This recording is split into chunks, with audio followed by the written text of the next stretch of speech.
Hello everybody, I am here at the Thompsonville Cemetery on a cold and rainy day. No better day to be visiting here than on a rainy day like this, because back in 1955, a flash flood flooded the cemetery here, the river right behind me. And the river flooded up into the cemetery and it uprooted hundreds of graves, causing them to float away downriver. Not all of them were able to be recovered. Some of them were, and were relocated to higher ground here in the cemetery, but not all of the bodies were recovered during that flood. So I'm going to be looking around the cemetery today. I'm going to show you down by the river where the graves used to be, if we can access that, because it is raining. But I thought, what better time to come and visit than on a day exactly like it was back during that flood. This is a very popular spot here at the cemetery. This cross is right beside the river. The river's right behind it. And this is a hot spot, they say, for seeing ghosts. They say a child, an older woman, all different sorts of spirits have been seen here, lingering around this cross right next to the river. Maybe they're seeking the protection of the cross. Maybe it's because it's so close to the river and they're clinging on to it. But for whatever reason, this cross is kind of the center point of the cemetery. It's where most of the reported sightings have happened. But right behind me, right over here, is the river. We're just in time for a train.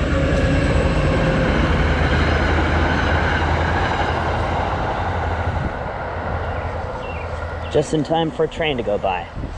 But back in 1955, the river flooded all this area down here and the area beyond, where those railroad tracks used to be, where they are now, used to be part of the cemetery. And all the graves down past that brush, they've planted that recently.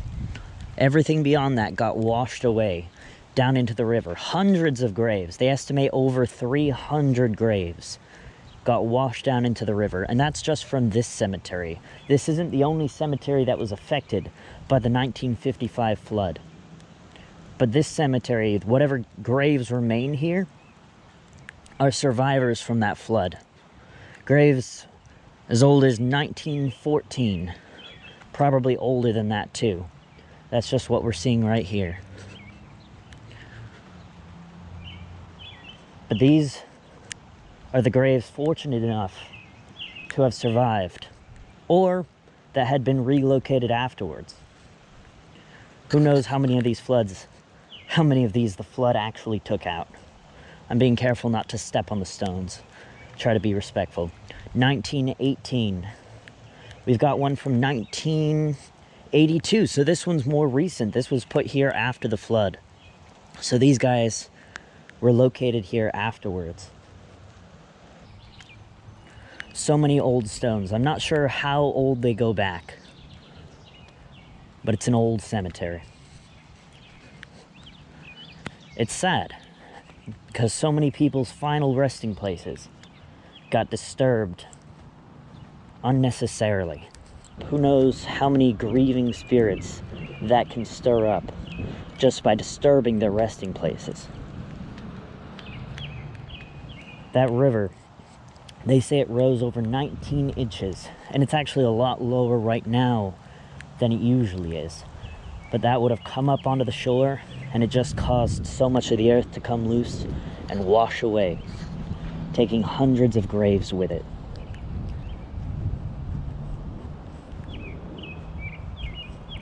Very interesting. That cross that I mentioned before, that's kind of the focal point of the cemetery. There's an entire stone ring around it, almost like this is a place of honor for these stones.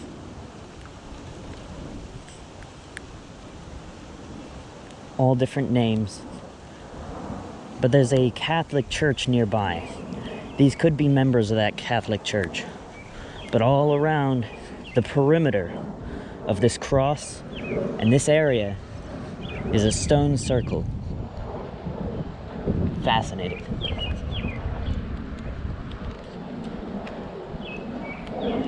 In memory of Reverend Dunn. We could do some research on that name later, see if we can find anything about him.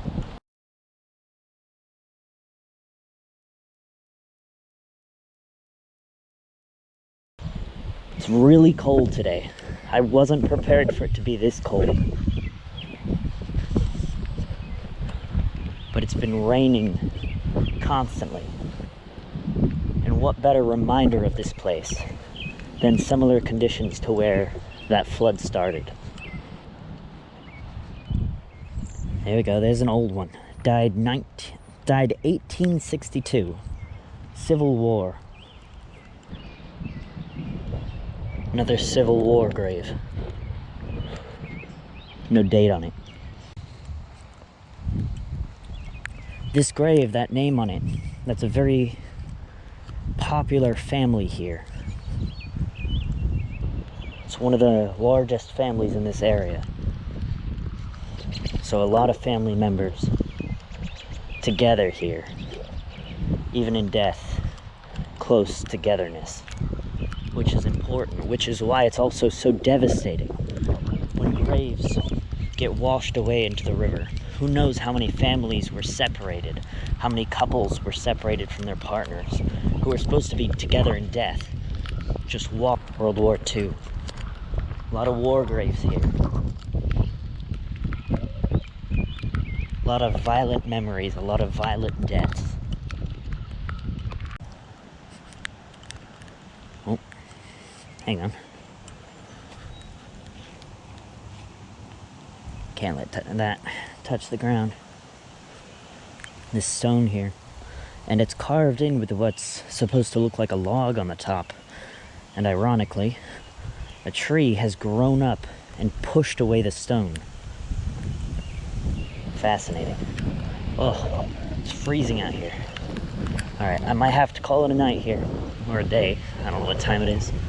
I'm gonna take a few pictures around this cross here, and then I'm gonna get out of here, because it's freezing. So, thank you guys so much for watching. I hope you enjoy it. If I see anything good in the photos, I'll post them after this video is done. So, thank you guys so much for watching, and I will see you guys in the next video. Bye-bye!